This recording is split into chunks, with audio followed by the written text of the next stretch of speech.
सब खां पहिरीं त औरतुनि न्याणियुनि खे तइलीम जो हक़ ॾिनो वञे। अॼोको ही पिंडाल औरतुनि जो अवामी जलसो, इनक़िलाबी अवामी जलसो, हवा जे न्याणियुनि जो मुतालबो थो करे। सब खां पहिरीं मुतालबो अॼोको जेको आहे औरत आज़ादी मार्च उन जो इहो आहे। सब खां पहिरीं त औरतुनि खे न्याणियुनि खे तइलीम जो हक़ ॾिनो वञे। उहो सच आहे त हिकु मर्द पढ़ंदो आहे त फ़क़ति हिकु फ़र्द पढ़ंदो आहे, पर जेकॾहिं का न्याणी छोकिरी औरत पढ़ी पवंदी आहे त सॼी फैमिली पढ़ी पवंदी आहे। सिंध समेत सॼे मुल्क में बज़ाहिर या कानूनी तौर ते औरतुनि जे तइलीम ते का बि बंदिश न आहे, पर ज़मीनी हक़ीक़तूं उन जे आहिनि उबतड़ आहिनि। अॼु बि शहरनि ऐं ख़ासि तौर ते बहिराड़ियुनि में पुटनि जे भेट में धीअरुनि जे तइलीम खे ऐब सम्झियो वञे थो, उनखे मायूब सम्झियो वञे थो। ऐं जेको माण्हू पंहिंजे न्याणियुनि खे पढ़ाए थो उनखे ताना ॾिना वञनि था ऐं तंज़ कई वञे थी। जंहिं करे ज़रूरी आहे त सिंध समेत सॼे मुल्क में सॼे मुल्की सतह ते उन औरत दुश्मन रवश जो ख़ात्मो आंदो वञे। छा तव्हांखे ही करारदाद मंज़ूर आहे? उन लाइ ज़रूरी आहे त वफ़ाक़ी सतह ते कानून साज़ी कई वञे। न्याणियुनि जे प्राइमरी खां वठी यूनिवर्सिटी सतह ताईं तइलीम लाज़मी करार ॾिनी वञे। उहो बि सच आहे त मौजूदा ख़राब माशी हालतुनि में महांगाई सबबि सभु वालिदैन पंहिंजे न्याणियुनि खे प्राइमरी खां यूनिवर्सिटी सतह ताईं पढ़ाए नथा सघनि। अहिड़ियुनि फैमिलीज़ जो ख़र्च वक़्त जी हुकूमत भरे ऐं उनखे रियासत जी पॉलिसी तस्लीम कयो वञे। छा तव्हांखे इहो मंज़ूर आहे? पर जेकी माण्हू ख़र्च बर्दाश्त करे सघनि था ऐं पोइ बि न्याणियुनि खे नथा पढ़ाइनि, उन्हनि लाइ कानून में सज़ाऊं मुक़ररु कयूं वञनि। छा तव्हांखे इहा शर्त मंज़ूर आहे? जेकी न्याणियुनि खे पढ़ाए सघनि था पोइ बि नथा पढ़ाइनि पुटनि जे भेट में, उन्हनि लाइ कानून में सज़ा मुक़ररु कई वञे। छा तव्हांखे इहा करारदाद मंज़ूर आहे? ज़ोर सां चओ, ताड़ियूं वॼाए चओ त मंज़ूर आहे।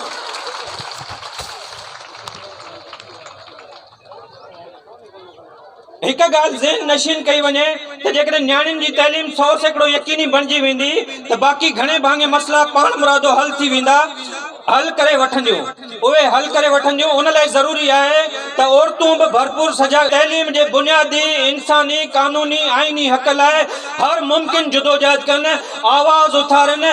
असां मुतालबो करियूं था त इन मक़सद जे हासिलात लाइ हर ज़िले में हिकु वुमेन यूनिवर्सिटी क़ाइमु कई वञे। छा तव्हांखे इहा करारदाद मंज़ूर आहे? हर ज़िले में हिकिड़ी वुमेन यूनिवर्सिटी खपे।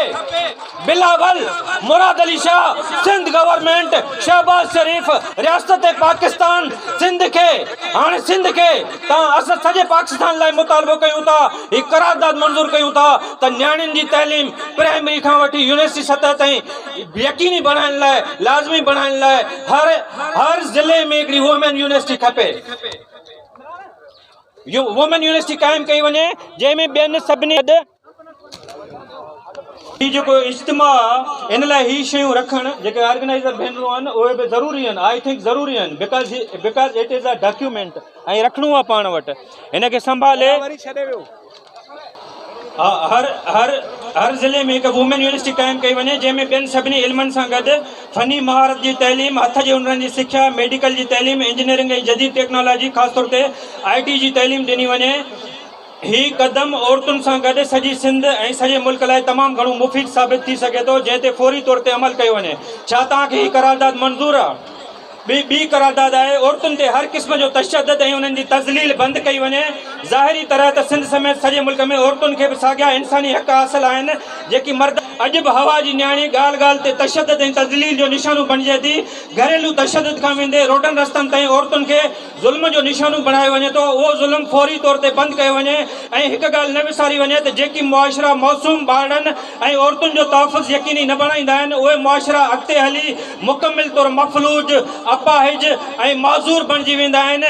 सिंध में कुझु अहिड़ो ई समाज क़ाइमु थी वियो आहे ऐं सॼे मुल्क में सूरत तक़रीबन साॻी आहे, जंहिंखे हाणे तब्दील करण जी ज़रूरत आहे, जंहिं लाइ औरतुनि ते हर क़िस्म जो तशद्दुद ऐं उन्हनि जी हर क़िस्म जी तज़लील बंदि कई वञे। छा ही औरतुनि जो अवामी ताड़ियूं वॼाए मंज़ूर कयो? सिंध समेत सॼे मुल्क में कारोकारी क़तलाम बंदि करायो वञे। ही करारदाद गौर सां ॿुधी वञे त इन्हनि वॾेरनि, भोतारनि, नाम नियाज़ सरदारनि, कारोकारी खे हिकिड़ी कारखाननि में तब्दील करे छॾियो आहे। हीउ करारदाद गौर सां ॿुधी वञे मुंहिंजूं भेनरूं ऐं हिनखे ताड़ियूं वॼाए ॻाए वॼाए पास कयो वञे त जीअं उन्हनि गुंडनि बदमाशनि ते मैसेज वञे जेके नियाणियुनि जे कारोकारीअ जा इल्ज़ामनि तहत पंहिंजो कारोबार कनि था ऐं उनखे कारखाने जी सनत में तब्दील कयो अथनि। सिंध समेत सॼे मुल्क में कारोकारी क़तलाम बंदि करायो वञे। असां उहो नथा चऊं त काराइनि जा इल्ज़ाम ऐं उन तहत थींदड़ क़तलाम रुगो सिंध जो मसइलो आहे। हीउ बलूचिस्तान खां वेंदे KPK क़बाइली इलाइक़नि सराइकी बेल्ट सॼे पंजाब ऐं सॼे मुल्क जो मसइलो आहे। गुज़िरियल महीने फेबरवरी में पंजाब जे गुजरांवाला जे इलाइक़े में हिकु निहायती अफ़सोसनाक वाक़ियो पेश आयो जिते 10 वरियनि जे ॿार पंहिंजे माउ जो पीछो करे खेसि काराइनि जे इल्ज़ाम में क़तल करे छॾियो। हीउ वाक़िया सॼे समाज मजमूई इंसान ज़ात ऐं सॼी रियासत लाइ वॾे ख़तरे जी घिंटी बराबरि आहिनि जंहिंखे फौरी तौर ते रोकण जी ज़रूरत आहे। सिंध जी ॻाल्हि कंदासीं ऐं ख़ासि तौर ते उत्तर वारनि इलाइक़नि जी ॻाल्हि कंदासीं। उत्तर वारनि इलाइक़नि घोटकी कश्मीर कंदकोट शिकारपुर जेकाबाद इन्हनि ज़िलनि जी ॻाल्हि कंदासीं त हिननि इलाइक़नि में कारोकारीअ जे इल्ज़ामनि ऐं उन तहत थींदड़ क़तलाम खे बाक़ाइदा हिकिड़ी बदबूदार सनत में तब्दील कयो वियो आहे जंहिंमां वॾेरा बोतार पुलिस एहलकार ऑफिसर हर महीने लखें करोड़ रुपया कमाईंदा रहनि था। हीअ खूनी ऐं गैर इंसानी सनत बंदि कराई वञे ऐं औरतुनि जो तहफ़ुज़ हर हाल में यकीनी बणाई वञे।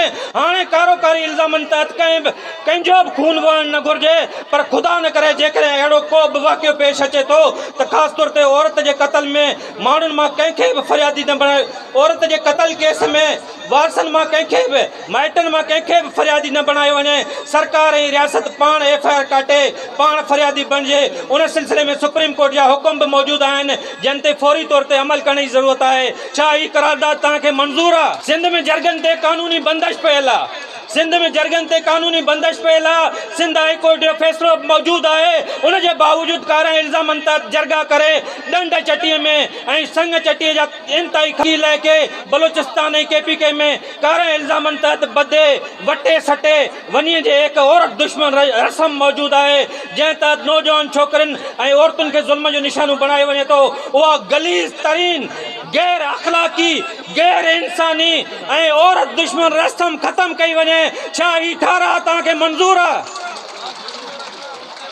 सिंध में हिकु वॾो इल्मियो हीउ बि आहे त औरतुनि खे अॼु बि पैसनि ते रिढुनि ऐं बकरियुनि जीअं विकिरो कयो वञे थो। हीअ हवा जे न्याणीअ जी वॾी तज़लील आहे जंहिंजो फौरी तौर ते ख़ात्मो अचणु घुरिजे। सिंध में हिकु वॾो इल्मियो हीउ बि आहे त औरतुनि खे अॼु बि पैसनि जे एवज़ रिढुनि ऐं बकरियुनि वांगुरु विकिरो कयो वञे थो। हीअ हवा जे न्याणीअ जी तमामु वॾी तज़लील आहे जंहिंजो फौरी तौर ते ख़ात्मो अचणु घुरिजे। पाण पंहिंजे समाज जो जाइज़ो वठंदासीं त ख़ासि तौर ते काराइनि जा इल्ज़ाम आणी औरतुनि खे विकिरो कयो वञे थो ऐं आम हालतुनि में जवान न्याणियूं ऐं औरतूं विकिरो थियनि थियूं। किथे वरी के वालदेन ग़रीब आहिनि त ॾाज जे रक़म बहाने न्याणियुनि लाइ रक़म वरिती वञे थी। उहो सभु कुझु ख़तमु करायो वञे ऐं उन ॻाल्हि खे यकीनी बणायो वञे त जेकी वालदेन गुरबत ऐं माशी बदालीअ जो शिकार आहिनि ऐं पंहिंजे न्याणियुनि जूं शादियूं नथा कराए सघनि उन्हनि जो ख़र्च वक़्त जी हुकूमत भरे ऐं रियासत भरे। छा हीअ करारदाद तव्हांखे मंज़ूर आहे?